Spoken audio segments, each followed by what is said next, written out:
All right, my lucky stress ball is here to take away all the voodoo off this box. I have some suspicions about this box. I picked it up with another one, and there are some markings on the coins that make me wonder if maybe these have already been searched. But we're going to go through this anyway and see what happens. So this is part of the actually, no, sorry. This box I got before I went and picked up all my random coins that I kind of went through in a previous video, where I went to a couple different branches and they were super helpful and just kind of looking for stuff for me that I might want as far as oddball coins and different rolls and so on. So anyway, this box I actually had before. Let's just move my stress ball out of the way there. And when I went through this box initially, there are a few here. I think this is one of them. Yeah, so it's got some odd painted coins in the middle. I haven't pulled any of these out to see what's actually going on in there, but there was that one. There is another one here with a black line in it. Huh. Anyway, we'll see them, I guess, when I pull them out. Oh, there's another one with purple. There's one with black. So I don't know. Who knows? Well, I guess we'll find out once I'm done the box here. So I've got this, which I've had this for a while, probably a couple weeks now, or at least well over a week. And then this was part of the bundle of stuff that I picked up from the two branches the other day, where they were just kind of giving me some random stuff that they had lying around. They didn't have any boxes for me, but they did give me some bundles. And then I wanted to talk about, where did I put it here? Oh yeah, so the second teller, and I forgot to mention this in my first conversation, when I was going through and I got all the pennies. Oh, by the way, watch the penny roll the penny video when it comes out if it hasn't already. It's pretty epic. There was some pretty cool stuff in there. But anyway, so when he was handing the pennies and stuff, of course, I had kind of an oddball amount of change that they were giving me back. And so he even dug through his drawer looking for stuff. Says, "Oh, here, I got this toonie. I'll give you this." So yeah, I don't really collect the toonies. I find, loonies and toonies, there's not a tremendous amount of value in them because they're all fairly new. Even though there's kind of lower mintage of some of these, it's pretty hard to justify just having a whole stack of loonies and toonies lying around for no particular reason. So, but I'm going to keep this. I did stick it in a flip here, and any of the colored ones, I'll probably hold on to the nicer ones just because they're kind of cool. They're really neat. So anyway, he was nice enough. He went through his change, kind of looked for some U.S. stuff and kind of oddball stuff in his change when he was handing the change back to me. So I forgot to mention that in the other video, and I just thought I wanted to bring that up. So I'm all set to go. I'm going to go back to holding the camera on this one, and keep in mind I do record my videos about it's probably about 3 to 4 weeks ahead of the time they get posted. Pretty busy guy. I got a real job on top of all this, so I like to keep a little bit of a basket of videos so I can keep up a regular cadence. I try and keep it to at least 2 a week, and so this is going to be, probably 3 or 4 weeks down the road when you guys will actually see it.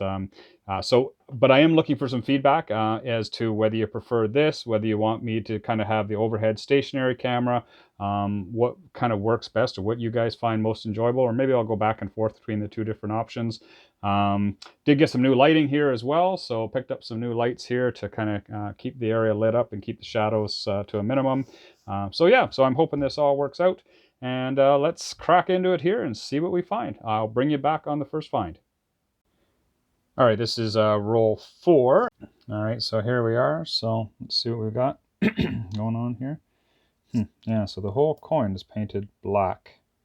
I don't know if that's a Sharpie or what they've done with that, but yeah, that'd be a pretty good way to mark your rolls to make sure that you don't research something you've already searched. So my guess this is going to be a dud. All right, so this is the next roll after the one with the paint. So what was that, roll 5? Yeah, roll 5 here. And so this one's just chock full of kind of 1970s, 1980s. There's a bunch of them in here. So there were a few that are, in my list that I'm looking for, which are some of the lower mintage ones. So the 1966 is a lower mintage of about 28 million, just under 28 million. Found two of those. This one's in a little bit nicer shape. And then I have a 1969, which is about just under 28 million. So, these may just be whoever searched this before might not have been interested in the lower mint ones. Who knows? Or maybe there is some hope for this box anyway. So we got some finds to start things off anyhow, so we'll set those aside and we'll move on, and I'll bring you back in for the next. Roll 9, and we have a find. So we have found a young head right there.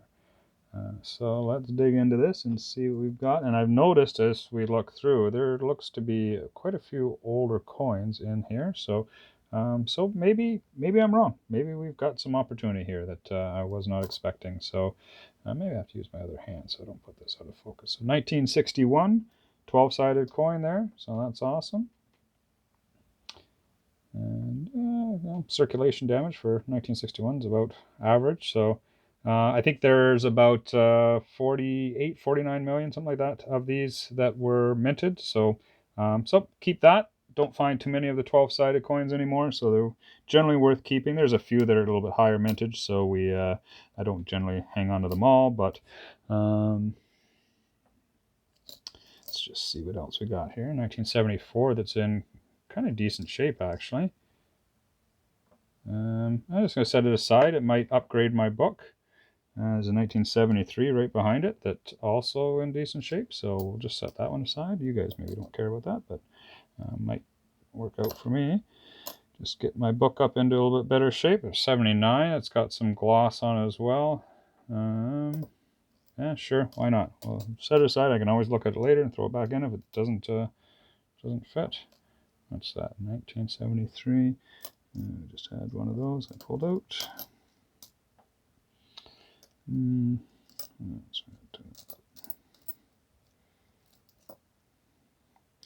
Roll 15, and I just thought I'd bring you in on this, just in case we don't find anything else or much else in terms of varieties in here.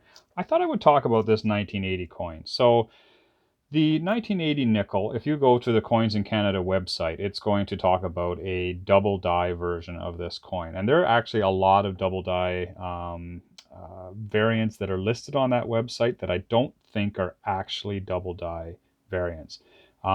What people don't realize is that machine doubling, which is I think what that example is. So if we go to the website, I just brought it up here. It shows this example as a double die for the 1980, a double date. And what that actually is, in my opinion, is machine doubling. So that what you're looking for with machine doubling is something where the coin has been struck twice. So it struck it once, and then it shifted slightly, and then it struck it again. And it creates this kind of shelved appearance where you have a lower, symbol of that 9 or image of that 9, and then it struck it again, just slightly shifted on top of the original strike. So that happens regularly. And you'll get different variations of that. Sometimes you'll find the doubling up here. I think one of my other buddies here does some coin roll hunting. French guy hunts coin rolls. He found in 1980, but the doubling was, I think, on the top or along the side, if I remember correctly. And and that happens all the time. Machine doubling is fairly common, and that's why it's not particularly collectible, because there's going to be they're pretty much all unique in the sense that they're all maybe slightly different, but there's going to be millions of them in each year of every coin. So they're not particularly collectible in that regard. When they talk about double die obverse or double die reverse, what they're looking for is something more like this. So this is, I went online, and this is a more extreme example of what a double die is. So what happens is the die itself is actually doubled. So in the process of making the die, that doubling is actually on the die that is striking the coin. So every coin that is struck with that particular die is going to look very much the same. It's going to look exactly the same, actually. The only difference will be as that die wears down. And then, of course, the dies are replaced regularly. And so there's a limited number of this particular strike that are going to be out there that are done with that particular die. And that's what makes them so much more valuable.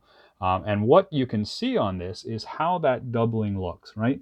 So the doubling is actually about the same. They're the same thickness. The 9s are the same. The 5 here, it's all the same. So it's not that shelved appearance. It's two strikes. It's exactly the same thickness. And when they're closer together, you end up getting weird stuff like, well, you get it look more like this. And this is a very, very extreme example of a double die. But if we were to look at, say, this one, you can see how it should look when you've got a double die, right? So that's a 9 with a double, struck by a double die. It's two 9s that were struck on the die, and then the die, hit the coin and made this particular strike with that image on it. So, and there'll be multiples of those, and they'll all look the same. They'll all be exactly the same doubling that's happened on that particular coin. So that's the thing to look for. And again, this is a fairly extreme example, and you can see how the doubling is a little bit different depending on where you are on the coin. So whereas on the date, the doubling is almost matched up, but in other areas of the coin, it's completely different. And sometimes you'll see other areas of the coin will be perfectly fine, and there'll just be a section of the coin that has that doubling. And that is also another good indication that you've got a double die rather than a machine-struck doubling. So something to keep in mind when you're looking. If you see that shelved appearance, they're fun to find, but they're not really collectible. What you're looking for is these very specific doubled die that hit the coin properly, and created that image and multiples of that image on many coins. And then they take the die out, put a new die in, and then everything is back to normal. So that's what creates the rarity there. So anyway, again, I'm not sure what we're going to find in this box. So hopefully that gives us some information that everybody finds useful. All right, bring you back when I find something. Roll 18, and we have another find here for you. So this is the 2000p variant. So I found this one, a 2000. Oops, use that other hand. And you can see on the obverse there is the 2000p, or the P mint mark. And then I just happened to grab the other 2000. It was right behind it, so you can see the 2000 normally is there. So that's without the P. And there was about 106 million of these minted, but only just under 5 million, 4.9 million of these were minted. So this is definitely a good find. I'm glad to find that one. I found a few so far, and not in this hunt, but previously. So awesome. All right, moving on. Roll 19, and we have another find here. It is a 1991. It's a low mint nickel. It's one of the lower mintage ones out there, and it has about just over 10 million that were minted. So awesome find. Happy to find that one, and I'll stick that up with the collection. Roll 35, and we've just got to our first one of these rolls with this purple marking on it. So I thought the marking was on the coins, but actually it is on the roll. So when we pull this out of the way, you can see it's not actually on the coins, whereas that other was a black painted coin that was in the middle there. But yeah, that's actually machine printed on the coins, not even like a marker or anything that's been put on there. So I have no idea what that all means. But anyway, we'll go through this and let you know. Oh, I did also notice when I opened this up that this is short a nickel. So anyway, we'll see what we find. We found nothing. Next roll, and this one's short too. So when you're filling up your plastic rolls, guys, they should be full. They shouldn't move like that. Anyway, moving on. Dum dum dum. So the mystery of the purple stripe continues here. So I'm looking at this one, and it is not machine rolled. It is on the plastic, but you can see that is definitely drawn on, and it goes underneath the tape, but lifts up off the off of here where the it went over the little bump there. So yeah, definitely somebody has put a purple mark on here. I don't know. I am finding a few things, but not a whole lot. So maybe stuff either they missed or they just weren't collecting. So anyway, just thought I'd bring you in for that. So that one is same roll. It's actually roll 19 as the one that had the purple mark on it. This is a 1941 American nickel. So it's pretty beat up, well circulated. There's nothing special about it. So, but I'll set it aside. I probably don't have one that's a 1941, so I'll hang on to it and count it as a find. Roll 42, and we got nothing else to talk about. So let's talk about people who can't pack their rolls. Look at this. Pretty sure I got short on this roll here as well. Let's dump it out and take a look at it. And yeah, that's been kind of the name of the game here. On top of the fact that, I can't see it there, but yeah, some of those were in sideways. Top of the fact that these are probably searched. The guy who, or guy, keep saying guy, it could be a girl as well. Person who put these, re-rolled these, gypped us. Oh, but look at that. Now I have to take it all back. Obviously, this person is a real hero, because he gave us 10 cents to make up for the fact that he probably shorted this roll about 25 cents. So I'll bring you back in once I do the count, and we'll just see how much this is short. All right, I don't know if you guys caught those other 2 dimes that were in that roll in behind, but yeah, right behind were 2 more dimes.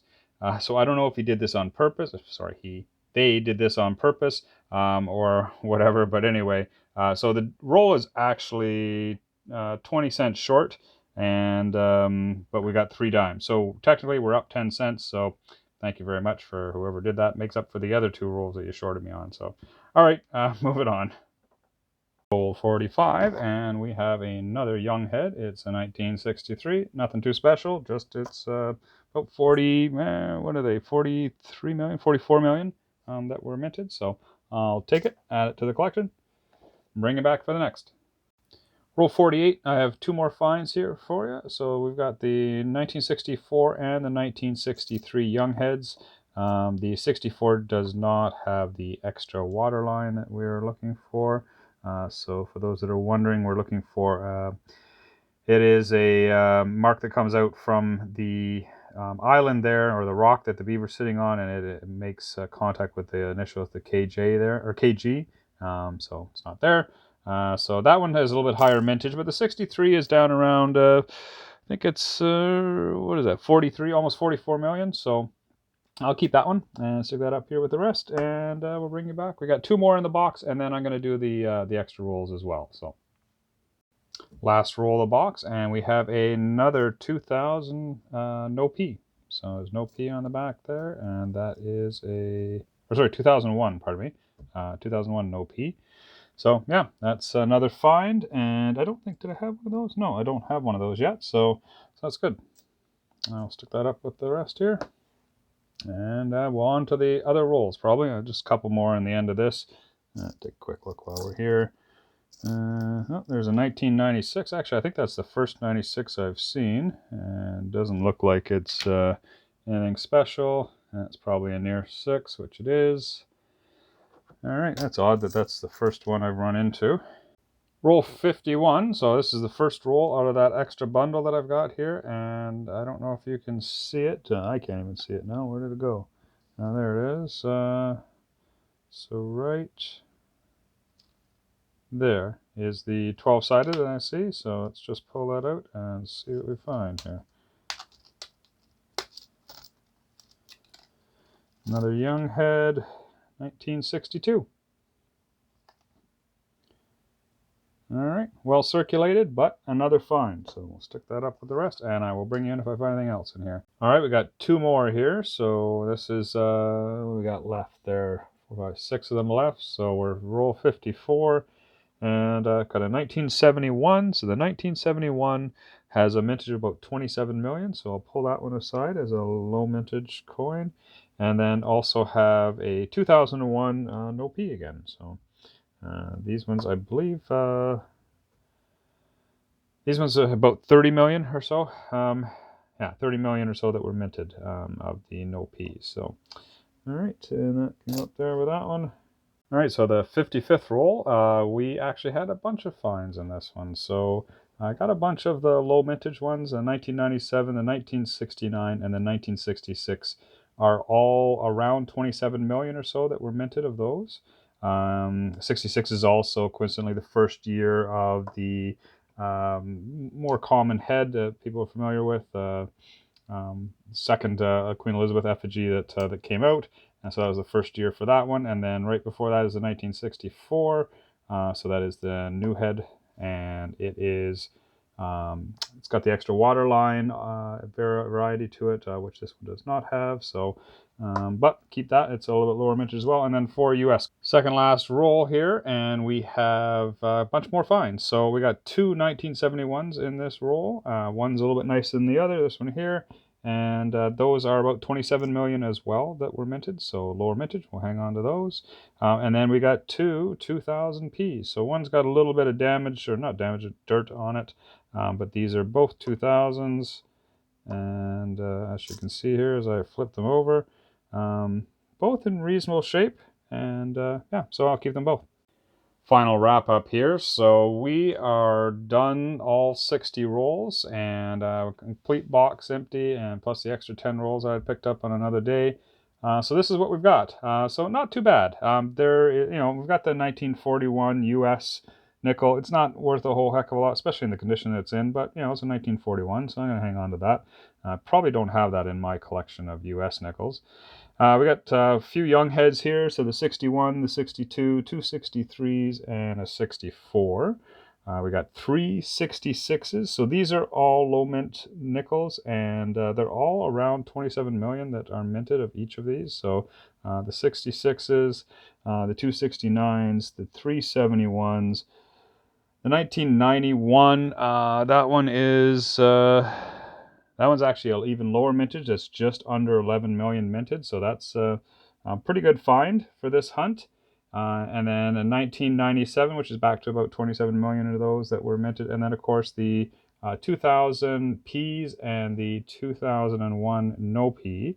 And so, as you can see, if I flip these over, that's a 2000 P. And then the 2001 no P. The 2001s aren't in great shape for whatever reason, but keep them anyway for now. And so yeah, so that's not a bad find, considering I didn't have a whole lot of hope for the box. Of course, I got the 4 dimes up there. I think actually, I don't know if I brought you in on the one, but it was another roll that had a dime in it. So I got shorted on a few. I got 4 dimes on top of that, so I probably broke even as far as the box goes that way. And I got some finds, a few for my buck probably. We got the U.S. coins over here as well. So what is that? That's $1.50, 60, $1.75 in U.S.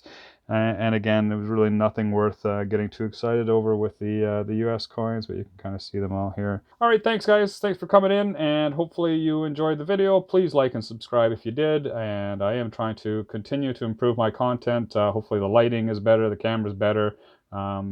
Hopefully everything's better. So, all right, thank you guys. Have a great day, and take care.